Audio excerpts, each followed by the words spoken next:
राज्य पंचायतीराज पुरस्कार घोषणा कले मंत्री रवि नायक। 3टी स्तर में 4 कोटी पुरस्कार राशि दिज्व। विभिन्न काम को आधार कर पंचायत ब्लॉक एवं जिला परिषद को पुरस्कार मिलिब। सर्वोत्तम 3टी जिला पंचायत संसाधन केन्द्र को पुरस्कार योग्य भाव विचार करा जिवो। टॉप 3 ग्राम पंचायत माने प्रत्येक विषय पर अलग भाव प्रोत्साहन पुरस्कार पाइबे। 25 लाख टंका प्रथम, 20 लाख टंका द्वितीय और 15 लाख टंका तृतीय स्थान अधिकार करिथिबा पंचायत को दियाजिबो। जिला स्तर में प्रत्येक जिले में श्रेष्ठ कार्यदक्षता देखाइथिबा टॉप 3 ग्राम पंचायत माने प्राथमिक अर्थराशि पुरस्कार भाव पाइबे।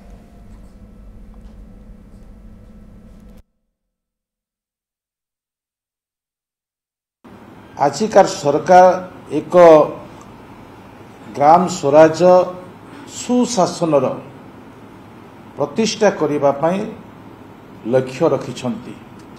आमे 4 कोटी टंका विभिन्न काम को आधार करी से पंचायत को, से ब्लॉक को, से जिला परिषद को आमे सहयोग करिवो। आमर